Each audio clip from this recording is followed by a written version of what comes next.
Bienvenue dans cette minute utile du musicien. Aujourd'hui, on va parler de enregistrer en studio.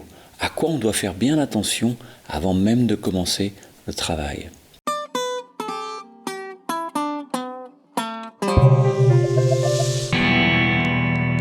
Alors, je profite d'être ici en train d'enregistrer un album dans un studio super qui s'appelle Studio One avec mes copains.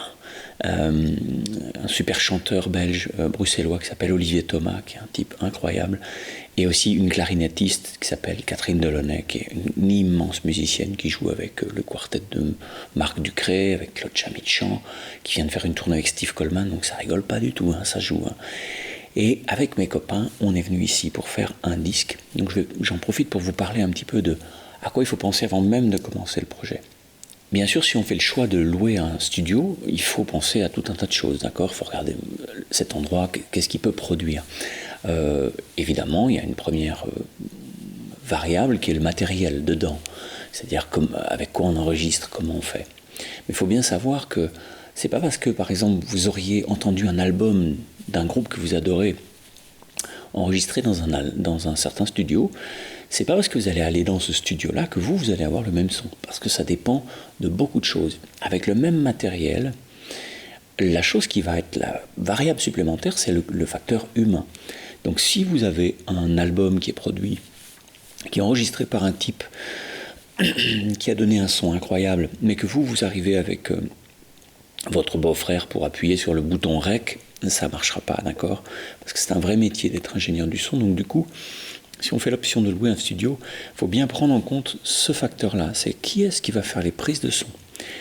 La prise de son, alors on en reparlera par la suite dans d'autres vidéos, mais la prise de son, c'est un facteur déterminant, parce qu'une fois que c'est fait, ça veut dire que la matière de vos prises, elle est posée.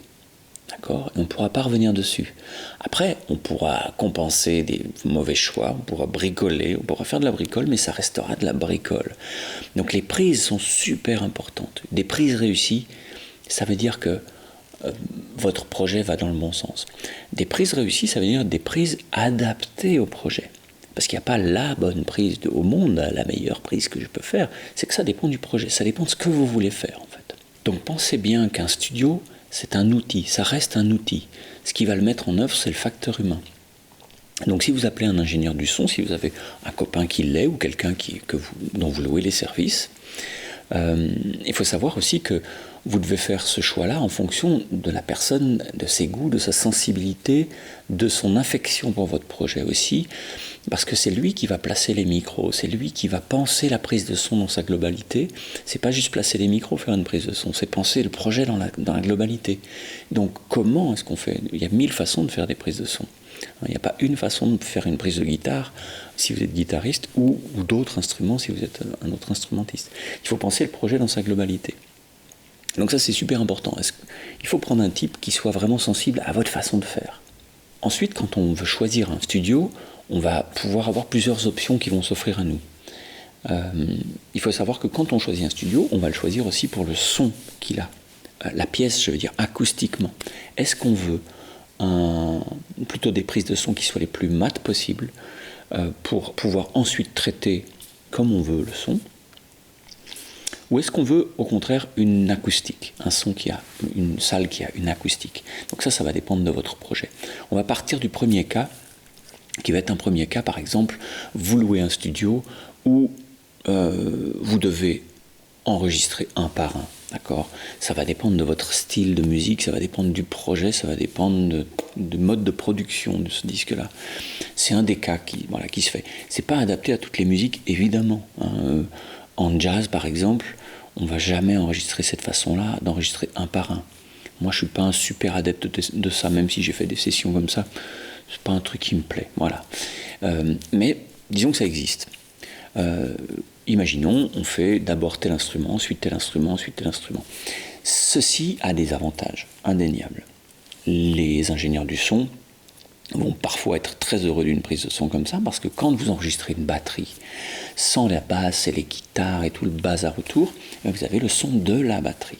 C'est-à-dire qu'il sera plus facile, il sera complètement isolé des autres sons, et vous pourrez le traiter beaucoup plus facilement sans avoir de problème de phase et je ne sais quoi, et aussi de repisse. Ce qu'on appelle la repisse, c'est quand un instrument qui joue en même temps que le vôtre s'entend dans vos micros. D'accord ? Donc ça, c'est super important comme choix. Si on fait un choix de 0 repisse, ça veut dire qu'on doit enregistrer, c'est une des solutions en tout cas, les instruments un par un. Ça a un autre avantage que parfois les musiciens aiment bien, c'est que si vous vous plantez, si vous faites un pain, si vous en mettez une à côté, vous pouvez recommencer. Vous pouvez même faire un drop en laissant pisser la bande, et puis au moment où il y a le pain que vous avez fait, vous rejouez votre truc, et puis on fait un collage, on fait un edit, et il n'y a plus d'erreur. Donc ça, c'est toujours un peu rassurant pour les gens, parce qu'en fait, on peut essayer de tendre vers une espèce de ce qu'on pourrait appeler ou espérer une perfection. Moi, je suis persuadé que la perfection, elle est ailleurs. Mais bon, on en reparle après. Les avantages de cette technique, ils sont là. Voilà.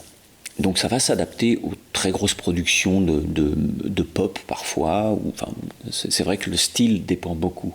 Les inconvénients, parce qu'il y en a, c'est que tout ce matériel-là, c'est-à-dire vous avez une batterie qui est nickel, il n'y a rien d'autre dedans qu'une batterie, vous avez une basse, machin, tout ça c'est bien séparé. Mais après, il va falloir faire tout un travail de reconstruction d'un espace.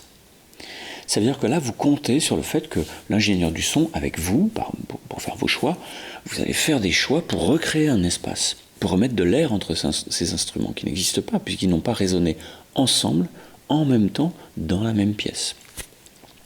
Donc c'est super important comme choix. Ça veut dire qu'il va falloir recréer artificiellement un espace commun, puisque vous êtes censé avoir joué ensemble et faire de la musique ensemble dans ces instruments ensemble.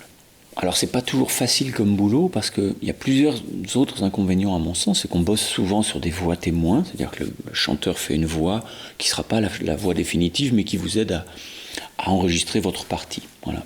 Et puis vous jouez sur un son qui peut être un peu branque, comme ça, qui est un peu provisoire, et puis vous jouez votre partie qui, elle, est définitive.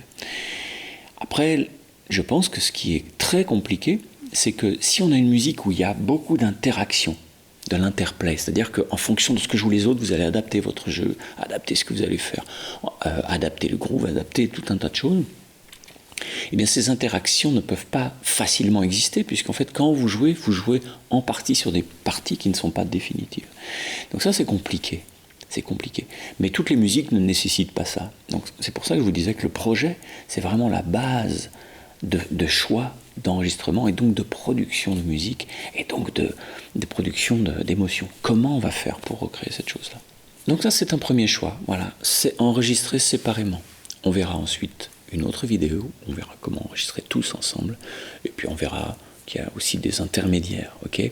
Si vous êtes intéressé par ces vidéos, n'hésitez pas à vous abonner, laissez-moi un petit commentaire pour me dire, tiens, j'aimerais bien que tu parles de ça, que tu traites de ça, que tu parles d'harmonie, de rythme, de problème, de je ne sais quoi, d'improvisation, dites-le moi, comme ça je ferai des contenus exprès pour vous, s'il y a assez de demandes évidemment, si vous êtes tout seul, ça ne marchera pas. Et puis vous pouvez télécharger un e-book qui s'appelle « Les 7 véritables indicateurs du talent ». Il y a le lien dans la description. Bye bye. Ciao.